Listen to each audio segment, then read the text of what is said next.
দর্শক, শহীদ প্রেসিডেন্ট জিয়াউর রহমানের সমাধিতে শ্রদ্ধা নিবেদন করছেন, শেষে কথা বলছেন নবনিযুক্ত নির্বাচিত স্পিকার। আমরা সেখানে সরাসরি চলে যাচ্ছি।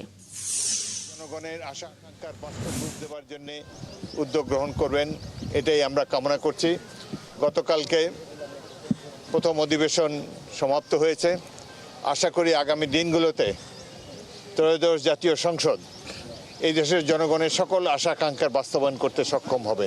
অপটিক্যাল ব্রাইটেনার, কালার গার্ড এবং জার্ট লক সমৃদ্ধ অ্যাডভান্স ফর্মুলায় এলো নতুন রে ডিটারজেন্ট পাউডার। ধন্যবাদ। একটি বিষয় জানতে যাচ্ছি, গতকাল সংসদে অধিবেশনে রাষ্ট্রপতির ভাষণকে কেন্দ্র করে বিরোধী দল ওয়াকআউট করেছে। এই বিষয়টি, আর যেখানে আপনারা বলছেন সংসদটি হবে জনগণের সংসদ, তারা একটি দাবি করেছে যে তারা বারবার বলেছে যে রাষ্ট্রপতিকে ভাষণ থেকে বিরত রাখার জন্য। তাদের এই দাবিগুলো সরকার বা শুনেনি, এই অভিযোগটি করছে। সংসদে ওয়াকআউট করা এটা দীর্ঘদিনের প্রচলিত রীতি। তারা আইনানুগভাবেই সেটি করেছেন। এটি তাদের রাজনৈতিক দলের ইচ্ছার বহিঃপ্রকাশ তারা করেছেন। রাষ্ট্রপতি সম্পর্কে তাদের যে মনোভাব সেটি তাদের একান্ত নিজস্ব। আমরা এই ব্যাপারে কোনো কমেন্ট করতে চাই না। তবে আমরা আশা করব আগামী দিনগুলোতে ওয়াকআউট করার সময় তারা আরও সতর্ক থাকবেন, এমন কিছু করবেন না যাতে ফ্যাসিস্টের আবার পুনরুত্থান হওয়ার সুযোগ হয়।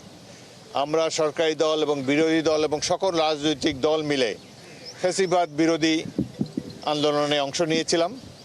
আগামী দিনগুলোতে গণতন্ত্র যাতে আর ব্যাহত না হয়, গণতন্ত্রের প্রতি কোনো ধরনের আঘাত যাতে আর না আসে, সেজন্য আমরা সকল রাজনৈতিক দল মিলে ঐক্যবদ্ধ থাকব এবং বাংলাদেশকে উন্নয়নের অবিশ্ব লক্ষ্যে নিয়ে যাব। এটাই আমাদের একান্ত কামনা। ধন্যবাদ। দর্শক, শহীদ প্রেসিডেন্ট জিয়াউর রহমানের সমাধিতে শ্রদ্ধা শেষে নবনিযুক্ত স্পিকার কথা বলছিলেন, আমরা সেখানে যুক্ত ছিলাম।